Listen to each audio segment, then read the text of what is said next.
Well, speaking of podcasts, if you had a podcast, who would you interview and why? I know we were discussing before we turned it on. Um, I don't have an answer right now, so somebody else has to go. John, Okay, I Nate, think do you want to go? Yeah, I'll John, do go you want first. to? I think you have a fun one. Yeah, so I would definitely want to bring on my podcast Kevin Mitnick because he has a lot of fun story. He has gone to jail before and now is like a security consultant, which different companies are like doing business with him. Bring him on different shows. To talk about how to get themselves secured and how to secure the organization, um, things like that. So I just want to like know how he started, being a hacker and how he ended up in jail and something like that. That's Yeah. awesome. Yeah. Yeah, Kevin Mitnick, he writes a lot of books, and John, the book that I was trying to find earlier is Ghosts in the Wires. So that's one that I actually do own. I just can't find it at the moment, but Okay. I think I would love to interview some type of spy, that's done the clandestine work. Although I know that they can't share anything, so it'd be probably a really boring podcast. So there is a podcast that I listen to called Layer 8 Security, or I think that's right. Layer 8, sorry, Eighth Layer Insights, and it's all about kind of the spies and that kind of stuff. So I really enjoy that one. I would love to do that. Um, Otherwise, probably just some of my friends, right? That friends that are in the industry doing their security work, and just being able to bounce ideas off of each other. So I've got a buddy that I was literally just texting this morning saying, "Hey, by the way, here's some Azure security stuff that you should be aware of." So I know he listens to this, so maybe we'll invite him on next time. So Nate's like, shout out, you should definitely get on the podcast. Yeah. Mhm. or just come work for us. I'd rather have you work for us than just join a podcast. How about Yeah. both? Both. Yeah. Both. He can be on all the podcasts he wants. So Yeah. Exactly. You're like, you can just be one of the regulars now. 100%. Yeah. Come work for Exactly. CIT. You can be a regular on the podcast. CIT/careers. Yeah, so I sorry to I didn't remember to include this, that Kevin Mitnick also influenced my book. When I read his book The Art of Invisibility, so then that influenced the book I wrote that is on Amazon. So I just started like gathering some ideas, like, okay, let me write something to help the people. It was during pandemic that I wrote my book, and like a lot of people were falling victim of cyber attack and all that. Yeah, so I guess maybe I could summarize both John and I's as interview those that have inspired you, right? So if you're saying Kevin's inspired you, my friend was actually an old boss and everything like that who inspired me, right? So but again, continue just learning from those that inspire and helped you grow. So 100%. how about Kelsey? Did you have anyone? Did I have anyone? Well, I felt like it was such a wide range. I'm like, I'd like to talk to this person, this person. I'm like, I don't Yeah. even know if I'd be comfortable enough talking to these people or what I would ask them. But I think if I kept it broad, I want to call it a little bit of chaos. I'm just saying, I already have a name for it. I don't know what we're talking about, but I got a name for it.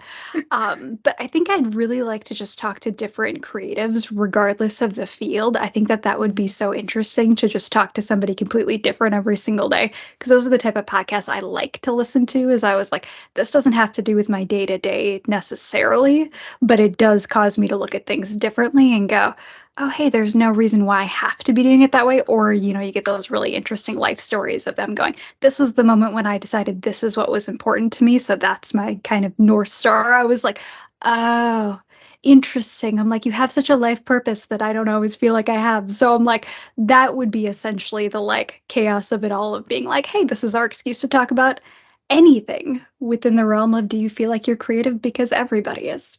So Interesting. That's so interesting because I kind of went the same route, which is so funny. I thought the first thing I thought of, I have an old professor who just started a podcast that is kind of that, where she's like talking to creatives and talking to like her students or her coworkers. And I'm like, I would love to just sit down and talk to her again, just an excuse to go back to those people who influenced me, and just kind of see where they're at now and how they've grown and how they've changed. So, yeah, very similar to Kelsey, just those creatives in the world. So interesting. We'll be co-hosts. This is fine. This is gonna be our new Yes, sidekick. We look at got it. this. Oh my gosh, we're got a whole new podcast. Awesome. I love it. Well, today on our Tech for Business podcast, we're talking, Kelsey and I are joined by Nate, our Director of Cybersecurity, and John, our SOC technician. We're talking about learning, we're talking about growing, we're talking about specifically staying up to date in cybersecurity. And I want to start with Nate, just really broad as to, it seems like an obvious answer, but why this topic is important and why it's so important, especially in cybersecurity, to stay up to date. Yeah. So with cybersecurity, one of the main things there is it is rapidly changing, right? The tech that was here last year is already different, right? The vulnerabilities that were there yesterday, there's already new ones, right? And there's items such as 0-day vulnerabilities, right? These are ones that are actively being exploited by a threat actor, and there's no patch available for it. So how do you start protecting networks, right? There's the market, especially in cybersecurity, is shifting so rapidly, right? We see a vendor that's here today, and they get acquired and absorbed into the next vendor tomorrow, and we see this all the time, even with solutions that we use today.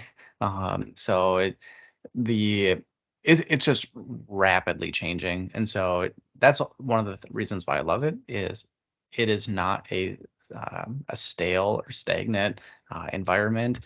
There's always something to learn. And then again, what was here yesterday, it's already old news. Got to learn the next thing. Or reading items that predictions for the next year that you find out are either completely wrong because the entire industry has shifted, or again, just thought-provoking items to start getting us into the right mindset. I'd say that's the biggest reasons why. Now, how do you do it? That's a whole different topic that we're going to get into. I'll just say it's not something you can do alone. So I rely heavily on my teams as well here.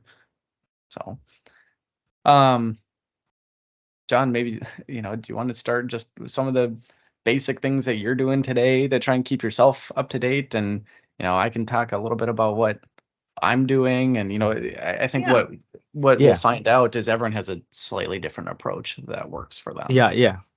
Definitely. But I would just like to circle back a bit to the introduction you gave about why it is important, to stay up to date. It is very, very crucial to stay up to date because, just like you mentioned, the cybersecurity landscape, changes all the time, and that is why what I tell my friends, that want to come into cybersecurity, I always tell them, hey, if you are lazy, you can't get into cybersecurity because everything changes all the time. So you need to do a lot of reading, you need to attend seminar, podcasts, belong to different organizations, like here in Kansas City, I actually belong to an organization, Information System Security Association. So, I listen to, they bring different speakers every month, so I joined the virtual conference, I joined the webinar and things like that. So it is very, very crucial, to stay up to date because the goal of cybersecurity in the first instance is, to have confidentiality, integrity, and availability of data. And it is not possible if you are not trying to stay up to date. There's no way you can comply with the goal of cybersecurity. So talking about how do I stay up to date? So part of the way I stay up to date is training, security awareness. Here in CIT, we are meant to do know before training. Know before training, we actually expose you, to staying up to date, concerning how, this how people can, come up with different phishing attack. So know before is like a simulation of these type of attack. You see it in your email all the time. So that is an aspect of how we stay up to date. And apart from that, we also have like video training, from know before on how to protect password, authentication, and stuff like that. Then apart from the fact that it mimics, the real um, security phishing scenario, it also make you understand a lot of things that is going on, within the organization. So an instance of that is I was reading something yesterday how somebody tricked a company into clicking a link, by changing the top level domain. The domain of that organization is actually .org, and this person cooked up an account, and the account says .net, and they sent an email to this person working for an organization to send an invoice, and the person fell for it. So Man. if yeah, so Oh. if this person has already witnessed some kind of know before training, I think something like that shouldn't have happened. Yeah, I guess you helped think of two different ideas, or bring up two different ideas. For me, is security training, right, is incredibly important for any organization.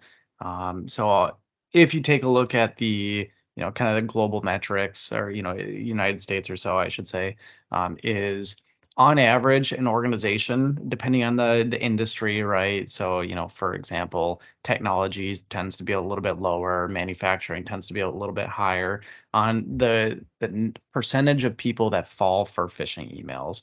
And we see this, across all of our different customers. All right, we have different industries, metrics, all that fun stuff.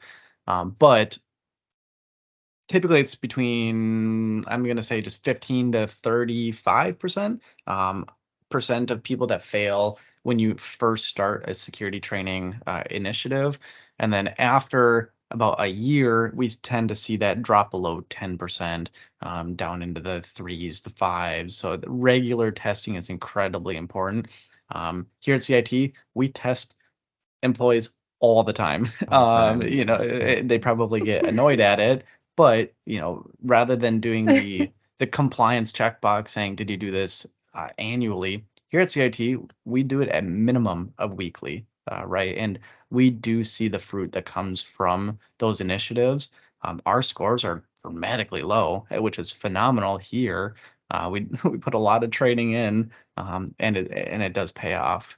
And then the other thing that I think John was talking about as well, and specifically just coming from a little bit of my incident response background, is um, experience, right? As John was talking about someone spinning up a domain similar to it and falling for it, we see it all the time, right? Especially with things like fraudulent wire transfers, right? Someone impersonates you, and we see that. So experience obviously is incredibly crucial. The security training that's being provided by some of these tools are incredibly useful. One of the other things that John had mentioned was continual training, and doing that kind of stuff. There's a lot of great online resources completely for free as well. So I've used Hack the Box, right? So if you're into more of a offensive security, which is more of the attacking, not just offensive because it's mean or anything like that. But Hack the Box is a website that you can go to practice hacking, right? And then John, you flagged our security tool on your lab that you Yeah. were just playing with. Which one were you just playing with?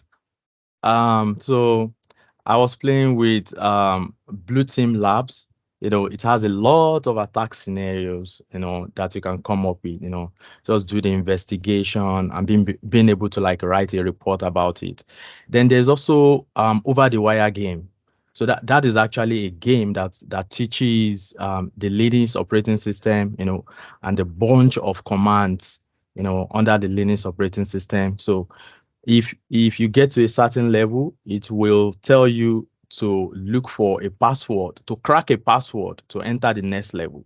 So that teaches a lot of, hacking skills and how to protect people and organizations. Yeah.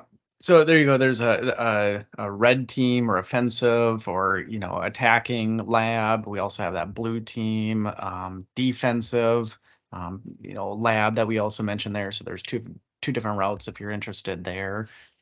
Certifications here at CIT, we put heavy emphasis on continual education and wanting to push employees to get the next certification, training, whatever it is. So we have people doing the A plus, Net plus, Security plus, Server plus, Certified Ethical Hacker, CISM, CISP, you name it, right? There's all these different certifications. Azure, John, I think you're working on an Azure cert at the moment as well, but it's Yes. all of Thanks, them. Nate.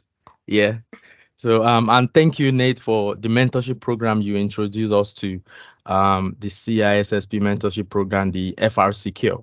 So I'm also on that one. So, probably when I finish writing my Azure certification, then I will jump onto that one. So in CIT, we are encouraged all the time to take all this certification because we need to stay updated all the time, because if you are out of date, there's no way we can help our customers, to help them fix their security issue. So we need to be up to date. We need to constantly, do a lot of training, do a lot of certification, so that we can catch up with the current trend in the world of cybersecurity. Mm-hmm. So Yeah. go ahead. Sorry, I was going to ask, I know you're talking very much in the work environment, like with certifications and stuff. I'm curious as to what you both do outside of the work environment to stay up to date. I know there's some like blogs and books and things that you'd kind of mentioned. What are you doing in your free time to continue your education? I think Kelsey already knows my answer to this. Oh, no. So this is one that I'll preface is I tell my team all the time, do as I say, not as I do, because the next thing I'll say is what free time. Oh, fair. So Okay. so I try not to have my team work long hours or over the weekends or anything like that. Do as I say, not as I do, because I'm the worst example of that. But for those that are listening, if you have free time, so personally, I don't watch a lot of these labs. Like I'll join them from time to time. I consider those going like deep into a particular topic. For me on the daily basis, I don't have my phone on me at the moment, but I use a lot of RSS feeds. So if you're not familiar with RSS feeds, you subscribe to basically a website, and then as the website posts new articles, it gets delivered to whatever you're using. So I use an app called Feedly. Not a sponsor. It's completely free if you want to use it. The free plan is somewhat limited on what you can do, but for my needs, it's completely sufficient.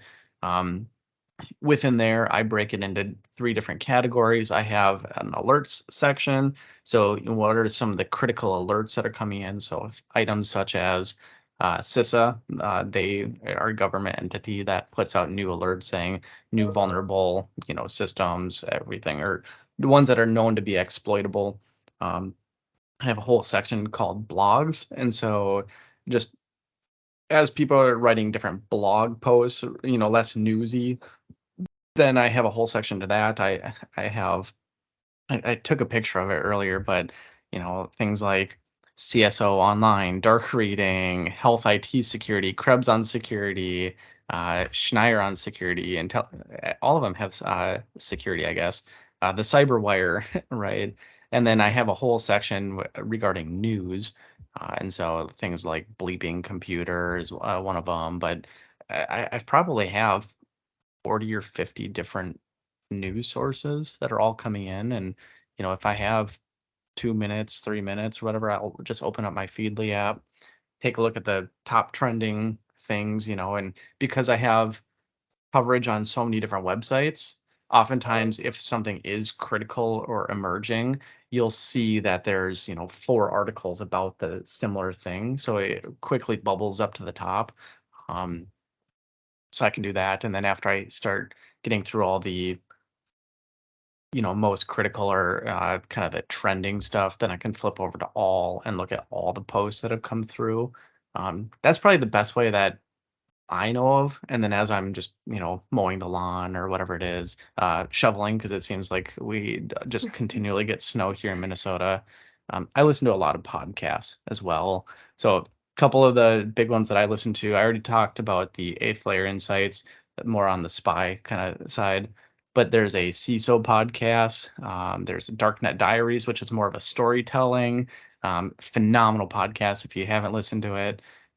Cyberwire Daily, that's a podcast that's just dedicated to yesterday's cybersecurity news, right? So if you're hopping in the shower, brushing your teeth, whatever it is, throw on that podcast, listen to the yesterday's news. If you miss something, they'll cover it. I touch on a lot of stuff there, but that's my regiment is, mornings or when I'm busy doing something driving, I listen to a podcast. If I have a couple minutes to look at my phone, then I'll do the RSS feeds. John, do you have free Yeah. time? Oh, yes, I do. Look part at of that. It's so possible. yeah, but part of my free time, I also use it to listen to like some podcasts, and apart from that, I subscribe to different, YouTube channel. So I'm always on Secure World, Security Weekly, the Hacker News, and just like Nate also mentioned, I also do Blueprint, Cyberwire Daily, Darknet Diaries. So then apart from those, I also like listening to this guy. I subscribe to his YouTube channel. I don't know if Nate knows him, Network Chalk. His I name actually is don't. his See, name is we're Nick. Yeah, I we're will learning send you. together here. Yeah, I will send you his link. I mean, he's really good. He talks about the new trend in the world of cybersecurity, and like he knows a lot about networking. So because I I want to be learning more about networking as well, so I like following him. So that when I have my free time, that is where I go to learn stuff. Yeah.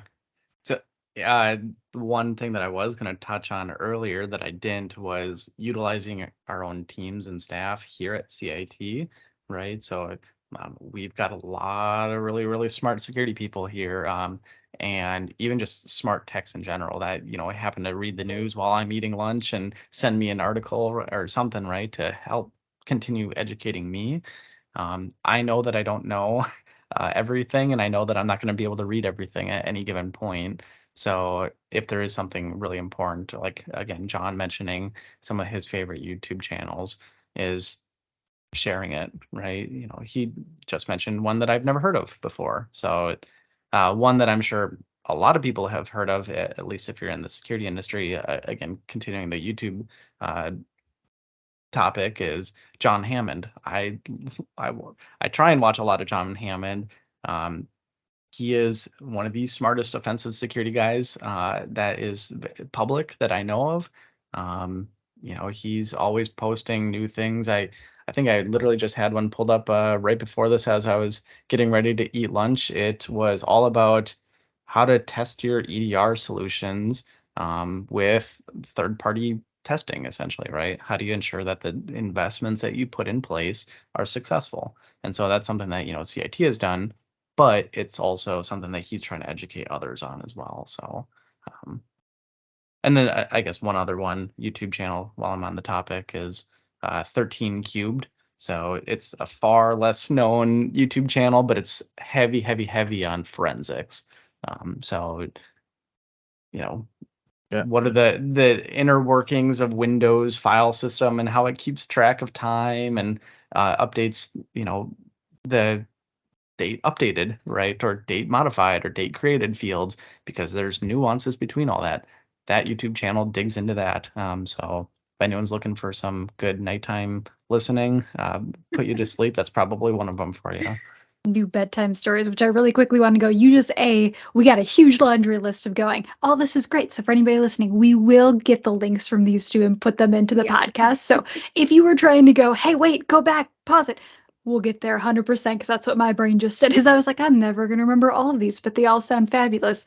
But also, right, if part of our audience is not technical, not just doing cybersecurity day in and day out, I know from a personal standpoint, right, that I'm lucky enough that when something happens with, say, one of our web plugin tools, I get a message from Nate going in the morning going, hey, there's something going on. Do we have this? And then I can go check it. And I'm like, oh, I got my whole back covered by an entire team that's looking out for these things and double checking my work, which is fabulous. But I can only imagine for somebody running a business, if cybersecurity is only one of the hats that you wear, and we just listed out things that, as Nate pointed out, may take up all of your free time just to stay up to date with all of this.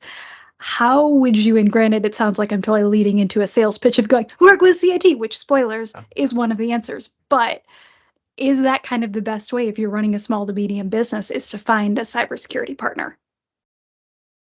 Yeah, like you said, that is the correct answer, at least from a Yes, selfish definitely. a plug in there. But yeah, so if, for example, if there's something that you're working with CIT on, again, our teams are staying up to date on this. So I'll use one of the latest ones was Outlook. Outlook had a major vulnerability that someone could send you an email, you never had to interact with it, but your computer could send your kind of password, encrypted password, out to the threat actor. They could then use that to try and get into your network. Zero interaction. It was extremely critical, right? That's something that CIT, we saw.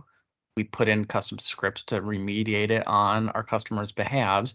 We notified the customer saying we are going to do this, and then we pushed that out to the thousands of endpoints that we have to make sure that those were mitigated as fast as possible, right? So that is the value that you're going to get out of some type of partnership. If you're just looking for staying up to date, like I said, those RSS feeds, the YouTube channels, the whatever your flavor of learning is, watching, reading, whatever it is, there's so many great resources out there. Yes. Then apart from that, monitor your environment, testing, and regular health check of some of the security tools. Those also matter. Mm-hmm. Yeah, one of the things I think you'll find for anyone that is interested is the security community is very interested in sharing knowledge with the wider community, because we all know that it takes a village to actually protect all these organizations, right? There's a, on a last podcast or so, we did the whole thing about shortage of cybersecurity labor, right? Is there's already a labor, so there's already a deficiency of people that can actually patch these things. So rather than trying to keep all that in, our own heads, let's share. So you'll find a lot of security people are, doing online writings. John mentioned that he wrote a book about it. We've got YouTube channels. We're sitting on this podcast right now, if you're still listening, but I hope you're still listening. Oh, Yeah. Yeah. Yeah, exactly. So yeah, basically, so staying up to date has to do with protecting your business, which is synonymous with protecting your customers. And that is what is always fueling my own passion about anything I want to do. Like the book I wrote, just to help people. I believe I am in the cybersecurity profession because I don't want to see anybody cry. So I'm always trying my best, to assist the little way I can. And some of our customers within CIT, they can also testify to that, because if anybody reaches out to me and say, "Oh, this thing is going on with me, can you help me look at it?" Even if I'm doing something that is not too important at that moment, I'll quickly jump on the call, just to help them look at what is going on. Mm-hmm.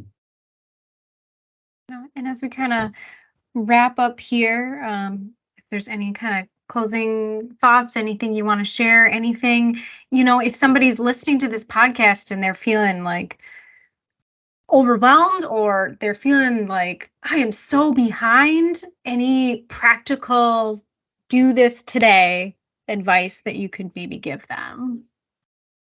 Okay. I would say this: staying up to date is not something that is negotiable, especially if you think about the zero trust and the Joe Biden's executive order in improving the nation's cybersecurity. So you are less vulnerable if you are on the latest software and application. So try as much as possible, to stay up to date by using authentication app, you know, check your information if they are not on the dark net or dark web or deep web, always try to attend conferences, webinar, and all of those things, and try to monitor, just like I said before, monitor your environment, and then do regular check of your security information and event management too, and things like that. Then attend podcasts, just to generalize everything, like we've been saying, just in conclusion. That's some great stuff, John. I love that you took it completely to the super practical level, right? Not even anything really about sharing, just saying, by the way, you should start focusing on this. I am going to bring it a little bit back to some of the news sources, since John covered that one so well, is trying to find websites or blog posts or anything that's relatable to your industry. So if you're in healthcare, right, I'm going to call this one out again, health IT security. There's a whole website dedicated to that, and what is coming down, for the latest regulations, the revisions that are happening, and then also there's just other components. So for example, if you're more of an executive, probably websites like the CSO Online, right? It's intended for extremely high level reading and I'm not going to say comprehension, but it's intended for executives, right? And so now if you're a technical person, maybe you're trying to break into cybersecurity, maybe more of the technical ones are going to be of interest to you. So I recommend John Hammond, but I don't, because he is up here. I try and follow along there, but lot of great articles out there to really fit what you're looking for. So again, we can provide all these in the notes and everything, but start taking a look at them, right? Just even one of them, just to say, this applies to my industry and I should be aware of it.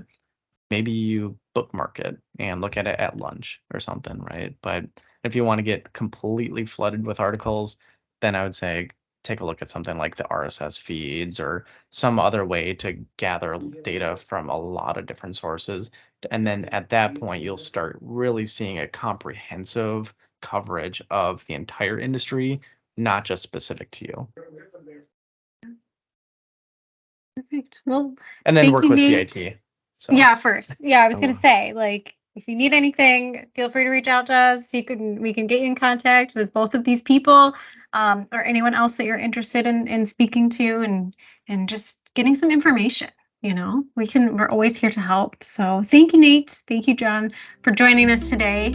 And if you are curious about cybersecurity in general, or how CIT can help you and support you, reach out to us at info@cit-net.com, or head out to our website at cit-net.com/podcast. And we'll be back next week with an all new episode.